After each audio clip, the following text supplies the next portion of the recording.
আগুন লেগে যাবে। এই রকম বেটা ছেলে, যেই বেটা ছেলেটা নিজের স্ত্রীকে কাবু করতে পারলো না, এর নাম হলো দাইয়ুস। দাইয়ুস লোকটা মরে গেলে আল্লাহর জাহান্নামে যাবে, এ হলো পাপিষ্ঠ জাহান্নামী। তাহলে আপনি মনে করুন তো, এত বড় বড় গুনাহগুলো আল্লাহ রাব্বুল আলামিনের নবী বলছেন 10টা মাফ করে দেব, 10টা মাফ করে দেব। সকালবেলায় বলেছিলেন 10 বার, তো 10টা গুনাহ মাফ হয়ে গেল।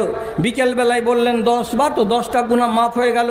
তো একদিনে যদি 20টা মাফ হয়ে যায়, তাহলে 365 দিন মদ খাওয়ার কাবিরা গুনাহকে মাফ করতে গেলে আপনাকে কয়দিন পড়তে হবে হিসাবটা করে নেবেন। কালকে সকালবেলায় নিয়ে বলবেন ইনশাআল্লাহ মৌলভী সাহেব মদ খাওয়া ছেড়ে দিব, আর যতদিন আমি মদ খেয়েছি তার গুনাহগুলোকে আমি আল্লাহর কাছে মাপ নিব। তুমি তো বলে দিলা এমন একটা দোয়া আছে, সেই দোয়াটাকে যদি দিনে সকালে 10 বার বলি আর বিকেলে 10 বার বলি, তা আল্লাহ তাআলা আমাকে রেহাই দিয়ে দেবেন। দোয়াটা জলদি করে শিখাও। দোয়াটা বলছি, যতটি লোক জানো আল্লাহর ওয়াস্তে নেকি করার ইচ্ছা থাকে, তাহলে আগামীকালকে সকালবেলায় তোমার কোনো একটা ভাইকে শিখিয়ে দিও, তাহলে গোটা বাংরুয়া গ্রাম ভর্তি হয়ে যাবে দোয়াটাতে, একটা লোক বাকি থাকবে না। ইচ্ছা যদি থাকে তো করো, আর ইচ্ছা যদি না থাকে তো কিছু করার নাই। দোয়াটা পড়ে শোনাচ্ছি, যদি 2-4টা লোকের জানা থাকে, চট করে দোয়া শেষ যেমনি হবে হাত তুলে আমাকে বলবেন, আমার দিলটা খুশি হয়ে যাবে। যে দোয়া এত সাংঘাতিক, যে দোয়া এত বড় ফজিলতে, সেই দোয়াটা আমরা কজন জানি? পড়ছি দোয়াটা, লা ইলাহা ইল্লাল্লাহ ওয়াহদাহু লা শারীকা লাহু লাহুল মুলকু ওয়া লাহুল হামদু ইউহয়ী ওয়া ইউমীতু ওয়া হুয়া আলা কুল্লি শাইইন কাদির। মাশাআল্লাহ, মাশাআল্লাহ। দক্ষিণ বাংরুয়া থেকে গেলে পুছে ঢেকুলের দিকের লোক তোমরা তো, আজ দেখো কতটি হাত উঠলো চোখের সামনে। কবার বলতে হবে দোয়াটা? সকালবেলায় 10 বার আর বিকেলবেলায় 10 বার। এমন বড় বড় নেকি ওর পাল্লাতে লিখে যাওয়া হবে 10টা নেকি। কেমন? একটা মেয়ে ছেলে নামাজ পড়েনি, ছেলে হয়তো বসেছে, তো ছেলে বাংরুয়াতে খালাস হয় না। এবার গাড়ি ডেকেছে ভালুকা রোড হসপিটাল থেকে, গাড়ি চলে এসছে, গাড়ি তাকে উঠিয়েছে। তো যখন মালদা নিয়ে যাচ্ছে তখন ওর মা কইছে, মা আগে হার লেগে দোয়া করিস। ওর মা এটা কথা কয় না যে কি তোর লেগে দোয়া করবো, তুই জিন্দগি তো আল্লাহ চিনিস না, ওটা বলে না। তোর লেগে কি দোয়া করবো ওইটা বলে না, বরং বলছে হ্যাঁ বেটা আমি তোর লেগে দোয়া করবো। বোর নেই যেতে যেতে যতটি বাম্পার আছে 13 নম্বর বাম্পার যেতে যেতে যেন তোর বাচ্চাটা আল্লাহ ধইয়ে দেয়। তো এখানে তো হলো না বলে তো মালদা নিয়ে যাচ্ছে। এবার যদি কপালটা এইরকম হয়ে যায় যে মালদা যেতে যেতে শোভানগর গেল, মেয়ে ছেলেটি গাড়ির ভেতরে মাতৃযানের ভেতরে মরে গেল। তো মরলো কিসের কারণে? পেটের বাচ্চাটা ভূমিষ্ঠ হলো না তার কারণেই।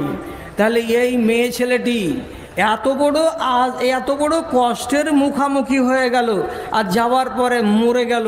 তার জন্য রাসূল করিম বলছেন তোর ফজিলতা আছে, বলছে ওয়াল মাবতুনু শাহিদুন। পেটের কারণে কোনো মানুষ যদি মরে যায়, হয় বেটা ছেলে না হয় বেটি ছেলে, তাহলে ওই মেয়ে ছেলেটিকে শহীদের দরজা দেওয়া হবে এবং এই মেয়েটি জান্নাতের ভাগীদার হয়ে যাবে। তাহলে ছেলে হতে বসে মরে যাওয়া, এটা কত বড় নেকির কাজ একটা আন্দাজ করে দেখুন। এটাই হতে হবে তা নয়, এইরকম বড় বড় নেকিগুলো তার নামে লিখে দেওয়া যাবে। যদি বেটি ছেলেটাই পড়ে তো কটা লেখা যাবে? তো 10টা। করো রে, শিখো, শিকার পরে কিছু মানো, কেন যে গুনহার তালিকাটা অনেক লম্বা। আল্লাহ পাকের রাসূল বলছেন, আব্দুল্লাহ বিন মাসউদ থেকে বর্ণিত একটা হাদিস আছে। তো বলছি একদিন আমরা নমাজ পড়ছিলাম নবী করিম সাল্লাল্লাহু আলাইহি ওয়াসাল্লামের পেছন দিকে। তো রুকু থেকে রসুল যখন উঠলেন তো বললেন সামি আল্লাহু লিমান হামিদা। আমরা কি বলি? রব্বানা লাকাল হামদ হামদান কাসীরান তাইয়িবান মুবারাকান ফি। এই কথাটা বলি। সেদিন একটা সাহাবী পিছন দিকে নামাজ পড়তে পড়তে ওই দুয়াটা না বলে সব সাহাবী পড়ছে এক দোয়া, আর ও বেচারি পড়ছে আর একটা দোয়া। কি দোয়াটা পড়লো? মুখস্থি করতে হবে না, দোয়ার ফজিলত বলছি, খালি শুনে রাখো। বলছে আল্লাহু আকবার কবীরা আলহামদুলিল্লাহ কাসীরা সুবহানাল্লাহ বুকরাতাও আসীলা। মৌলবীরা ছাড়া এই দোয়া কেউ মুখস্থি রাখেনি। আল্লাহু আকবার কাবীরা আলহামদুলিল্লাহ কাসীরা সুবহানাল্লাহি বুকরাতাও ওয়া আসীলা। এই দোয়াটা পড়লো, নমাজ শেষ হয়ে গেল, রাসূল সালাম ফিরে দিলেন। আর যেমনি সালাম ফিরা হলো, সাথে সাথে রাসূল মুক্তাদির দিকে মুখটাকে ঘুরিয়ে বলছেন, মান কালা হাযিল কালিমাতু আনিফান, এক্ষুনি নমাজের ভেতরে এই কথাগুলো কে বললে রে বাবা, কে বললে রে বাবা, আমাকে একটু সাড়া দাও তো, কে বলেছ এমন দোয়াটা, আমাকে একটু পাত্তা দাও তো, হাত তুলে আমাকে বলা যে হ্যাঁ আমি বলেছি। তখন একজন সাহাবী বলছেন, আল্লাহ পাকের রাসূল, আমি এই দোয়াটা পড়েছি যখন আপনি রুকু থেকে উঠলেন, তখন আমি এর আগে এই দোয়াটা পড়তাম না, আজকেই প্রথম দোয়াটা পড়েছি। রাসূল তখন শোনার মাত্র বলছেন, বিজউন ওয়া সালাসুনা মালাইকাতান ইউবাদিরুনা ইলাইহি আইয়াকতুবা লাহু, 33টা ফেরেশতা দৌড়াদৌড়ি করে শুরু করেছে, 33টা ফেরেশতা হুড়াহুড়ি লাগিয়ে দিয়েছে, 33টা ফেরেশতা ছিনিমিনি শুরু করে দিয়েছে। কে সর্বপ্রথম দোয়াটা লিখবে আর কে দোয়াটাকে নিয়েই আল্লাহ রাব্বুল আলামিনের কাছে তাড়াতাড়ি হাজির করতে নিয়ে যাবে, তার জন্য 33টা ফেরেশতা হুড়াহুড়ি শুরু করে দিয়েছে। আমের গাছ থেকে যদি একটা আম পড়ে, ফজলি আমের গাছ থেকে, তাহলে ওই আমটাকে কুড়াবার জন্য 10 দিক থেকে 10টা বাচ্চা দৌড়ায়। যে ভাগ্যবান হয় সেই একটাই ছেলে পায়, বাকি 4জন ছেলে পায় না। তেমনি নবীজি বলছেন 33টা ফেরেশতা হুড়োহুড়ি করতে শুরু করেছিল, আমি কুড়াবো, আমি কুড়াবো, আমি আগে লিখবো, আমি আগে লিখবো, আর আমি আল্লাহ রাব্বুল আলামিনের কাছে আগে পৌঁছে দেবো। এই বলে 33 জন ফেরেশতা তোমার বাক্যটাকে এত ভালো লেগেছে যে তারা কুড়াবার জন্য হুড়াহুড়ি লাগিয়ে দিয়েছে। এমন কথা সাহাবায়ে কেরাম যখন শুনতে পেলেন, তখন তারা বলছেন, হে আল্লাহ পাকের রাসূল, আমরা নমাজের পরেও যদি বলি তো লাভ হবে কিনা? রাসূল বললেন, নিশ্চয় লাভ হবে। নমাজের মধ্যে যদি বলো তো তাও বলো, নামাজের বাইরে যদি বলো তো তাও বলো। একটাই দুয়ালিয়া করে খেতে খেতে খেতে জিন্দেগি কেটে গেল। রুকু থেকে উঠলো, সামি আল্লাহু লিমান হামিদা, বলছে রাব্বানা লাকাল হামদ। আর কিছু জানিস চাচা? কিছু আর তো জানি না। কোন চাচা যদি জানে তো এইটুকু, হামদান কাসিরান তাইয়িবান মুবারাকান ফি। 2-4টা চাচা এমনি পয়দা হও। নমাজ যদি জামাতে চলে তো জামাতে নয়, একাই যখন নমাজ পড়বে তখন একটা দুয়াকে বদল করতে হবে। রুকু থেকে যেমনি উঠবে, উঠার পরে তুমি নিজে বলবে সামি আল্লাহু লিমান হামিদা, আর বলার পরে তখন তোমাকে নতুন দোয়া বলতে হবে। বলাটা দরকার, শিখাটা দরকার। সুবহুন কুদ্দুসুন রাব্বুল মালাইকাতি ওয়ার রূহে, সুবহুন কুদ্দুসুন রাব্বুল মালাইকাতি ওয়ার রূহ। এই কথাটা যদি কেউ বলতে পারো তাহলে বড্ড ফজিলতের দোয়া আছে। বলছে অত পারবো না মৌলভী সাহেব, এর আগে যতটি কথা কইলে এইটি তো থামতে পারি না। থামবা কি করে, কি করে থামবা? গোড়াতে দোয়া পাওনি, তোমার বাড়িওয়ালিও দোয়া পায়নি, তুমিও দোয়া পাওনি, আর তোমার মা বাবা তোমাকে দোয়া শিখায়নি, এই জন্য তুমি দোয়া থেকে বঞ্চিত হয়েছেও। আর রাসূলের সাহাবীরা খালি দোয়া পাওয়ার জন্য দৌড়ে বেড়াতো, একটু দোয়া দিবেন, একটু দোয়া দিবেন। রাবিয়া আসলামী বিয়ে করেছে, তো রসুল ওকে বিয়ে দিয়ে দিয়েছেন একটা আনসারি বেটি ছেলের সাথে। বিয়া কবুল ইজাব হয়ে গেছে, তখন তাড়াতাড়ি 11টার সময় রসুলকে এসে বলছেন, আল্লাহ রসুল বিয়া তো হয়ে গেল, মোহর টোহর কিচ্ছু দিইনি, মোহরের ব্যবস্থা তো গরিব মানুষ কিচ্ছু নেই। রসুল চাঁদা করে দিয়া একটা খেজুরের বিচির সমান সোনা জড়ো করে দিয়ে বললেন, যাও তোমার বাড়িওয়ালিকে এটা মোহরানা দিয়ে দাও। বেলা 12টার সময় 1 খেজুরের বিচির সমান সোনা বিবিটাকে দিয়েছে, আর দেওয়ার পরে বলছে এর থেকে বেশি দিতে পারবো না, আমি গরিব মানুষ, এটাতে তুই কবুল করে লে। বাড়িওয়ালি খুশি, শ্বশুর খুশি, শাশুড়ি খুশি। এবার রাসূলের কাছে ফিরে এসেছে। ফিরে আসার পরে রাসূলকে বলছে, আল্লাহ পাকের রাসূল, বিয়ে করে নিয়েছি, মোহরানা দিয়ে দিয়েছি, বাড়িওয়ালির মুখ এখনো দেখিনি, কিন্তু আমার যেটা শখ, আপনার যেটা সুন্নাত সেটা আমাকে করতে হবে। আল্লাহ পাকের রাসূল যখন নতুন বিবাহ করতেন আর নতুন বাড়িওয়ালির মুখ যেদিন দেখতেন, সেই নতুন বাড়িওয়ালির মুখ দেখার দিন গ্রামের কিছু লোককে ডেকে এনে ওয়ালিমার দাওয়াত করতেন। ওয়ালিমার দাওয়াত লোকেরা খেত, আর খাওয়ার পরে দোয়া দিত, বারাকাল্লাহু লাকুমা ওয়া জামাআ বাইনাকুমা ফি খাইরিন। আমি তোমাদের কি করলাম, ওয়ালিমার দাওয়াত খেলাম আর বরকতের দোয়া দিয়ে গেলাম। আমাদের দেশে ওয়ালিমার দাওয়াত উঠে গেল, এখন ওয়ালিমার দাওয়াতের নাম রাখা হলো কি, বউ ভাত, বউ ভাত, বউ ভাত। বউ ভাত না রেখে বউয়ের নাম যদি সুলতানা হয় তো বলবে সুলতানা ভাত, বউয়ের নাম যদি হয় কি মর্জিনা তো বলবে মর্জিনা ভাত, যদি বউয়ের নাম হয় রুকসানা তাহলে ওর নাম রেখে দিবে রুকসানা ভাত, এটাই বেশি ভালো হবে। খালি বউ ভাত, বউ ভাত, বউ ভাত বললে হবে না। কি করছো এগুলো মুসলমান হয়ে? বউ ভাতের নামে জাফত হলো গোটা গ্রামের লোকের, আর গোটা গ্রামের লোক খেয়ে গেল একদম বক্করের মাংস দিয়ে ভাত। যে গেট দিয়ে ঢুকেছে ওই গেট দিয়ে বের হওয়ার রাস্তা নাই, আর এক গেট দিয়ে বের হতে হচ্ছে। আর এক গেট দিয়ে যদি বের হচ্ছে, গেটের মাথায় দেখছে 2টা টেবিল টেবিল নিয়ে মুহুরিল বসে আছে আর তাকাইছে কইছে চাচা কি লিখাবে লেখো খিলল পরে করিও। ও গোস ছিটাইছে নিগেরে গেলে খালি গোস ছিটাইছে। আর এক মুহুরিল কইছে ওগুলা পাহাড়ে ছুটায়ও মাল ঝাড়ো জলদি। কি করবে বেচারি, উঠে 3 পিস গরুর গোশ দিয়ে ভাত খেয়েছে আর তাতে তো ঝাল মুখে করা যায় না। আর এমন জিনিস খাবার পরে গেটে গিয়ে লাজে করে 300টা টাকা দিয়ে দিয়েছে। আর বাইরে যায় টাকা দেওয়ার পরে দোয়া দিবে তোর বেটাকে আর তোর বউকে, বাইরে যায় গিজির গিজির করছে আর কয়েছে শালা গোশকে ছিঁড়া যায় না, দেখলেন যে খুঁটি পুঁতে গোশ ছিঁড়তে হবে। আর এত ঝাল করেছে যে ঠোঁট জেলা খাক হয়ে গেল।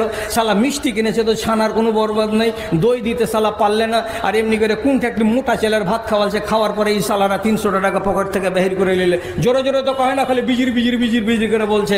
এত ফেন্সি করে দোয়া দিল দিয়ে বাড়ি চলে গেল। তোমার বহু আর বেটার জিন্দগিতে খালি খুশি আর খুশি, আনন্দ আর আনন্দ, বরকত আর বরকত। কেন যে যতটি লোক জাফত খেয়ে টাকা দিয়েছে সব বলতে বলতে গেছে এই সালারকে বিয়েতে কী করতে এসেছিল, 300টা টাকা চলে গেল, বিনা কারণে এসেছিল, জাফত খেতে না আসতুম ওই ভালো ছিল, ঝাল ঝাল তরকারি খাওয়ালে হেন হলো আর তেন হলো। এগুলা দুয়াতে তোমার বেটির আর তোমার বউ আর তোমার জামাইয়ের সুখের সংসার করতে পারে। শ্বশুরের বাড়ি যখন বরযাত্রী যাবে তখন 170টা, আর ওর বাপের বাড়ি যখন আসবে তো যত খাবি খা, কিন্তু মাল কাঠ বাপটা তোর কি হলো? ওর বাপের বাড়ির ধনগুলো ধন নয়, আর তোর বাপের বাড়ির ধনগুলো খুব ধন।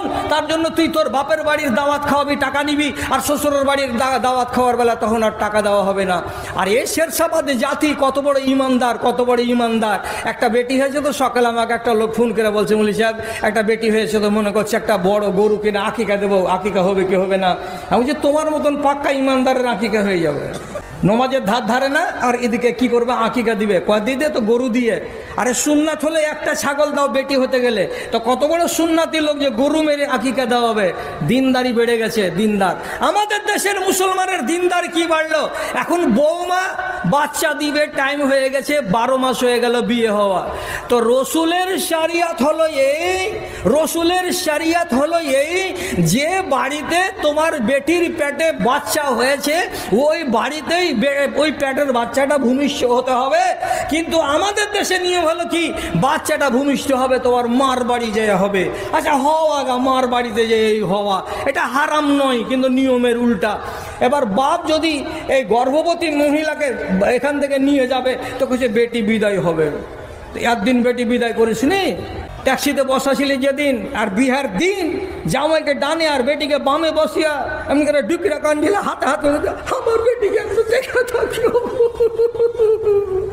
সেদিন বিদায় করে নে। আজ বেটি বিদায় হবে, কিসের বেটি বিদায় হবে? বেটি বাচ্চা দিবে তার জন্য বিদায় হবে। আরে বিদায় হবে তো কে মানা করলো তোকে? নিয়ম কি উঠেছে, বেটির বাপ ওর বাড়ি থেকে 12 কেজি খাসা চাল নিয়ে আসবে, আর একটা খাসি নিয়ে আসবে, আর 3 হাঁড়ি বাতাসা নিয়ে আসবে, নিয়ে এসে এর বাড়ি বসে বসে খাবে, খেয়ে দিয়ে তখন বেটিকে বিদায় করে নিয়ে যাবে। তোর কপালে ঝাঁটা মারি, আর তোর নিয়মের কপালে ঝাঁটা মারি। তোর কোন বাপ বলেছিল যে পরের বাড়ি খাসি নিয়ে যদি পোলাও খেতে যাবে আর বিরিয়ানি খেতে যাবে? জাতের কোনো পাত্তা নেই, ইসলামের কোনো পাত্তা নেই, মনে যেটা লাগছে সেটা করবে। গত পরশুদিন একটা কার্ড ছাপলো তসলিম কম্পিউটারে, ওতে লেখা আছে বউ বিদায়। এটা বেটি বিদায় লেখা নেই, ওতে কি লেখা আছে বউ বিদায়। মানে যারা বইয়ের মালিক তারাই ভোজ করে খাওয়াবে গোটা গাঁলাকে। অত যে গাঁলাকে ভোজ করে খাওয়ালি আর বউকে বিদায় দিলি, তো তোর বউ আর বাপের বাড়ি যেই ঘাঁটা দিয়ে ছেলে হয় ওই ঘাঁটা দিয়ে ছেলে হওয়াতে পারলে না, কি ওর নার্সিংহোম যে পেট কাটা বাচ্চা নিয়ে এসছে, আর 3 মাস বাদ যদি শ্বশুরের বাড়ি আসে তো কুকুরি আছে জুন হাগা মুরগির মতো। শাশুড়িকে কয়েছে মাঝি আমি থালি বাসন মাজতে পারবো না, হাঁকে ডাক্তারে মানা করেছে। কি হলো, তোর পিছনে এত আয়োজন করলাম করে বিদায় দিলাম, আর বিসমিল্লাতে একটা ছেলে হবে তো পেট কেটে ছেলে হবে। ছাই করতে কুতোকে দিয়েছিলাম 16 কেজির খাসি, তার থেকে আমার পড়োশিরা ভালো। ঢিকি বাহানছে বাহানতে বাহানতে কইছে সলমান মাকে আমি আসছি কে ঘরে গেল, লাদ করে একটা বেটা ছেলে বিয়ে দিয়েছে, দিয়ে কইছে আমি আসতে পারব না। কে আগেকার বেটি ছেলে কয়টা হাসপাতাল গেছিল? ছেলে পেটে ধরে না তার আগে ডাক্তারে বলছে রেস্ট রেস্ট রেস্ট। মানে কি? রেস্ট মানে আরাম। থালি মাজবে না, সিঁড়িতে চড়বে পেছন না, কাপড়খানিকে কোন রকম ধুয়েছে দিয়া ঘাঁটা দেখেছে ভাঁড়ুয়ার। কইছি করে সিঁড়ির ওপরে দিয়েছে কাপড়খানি, কি পারবি না রে?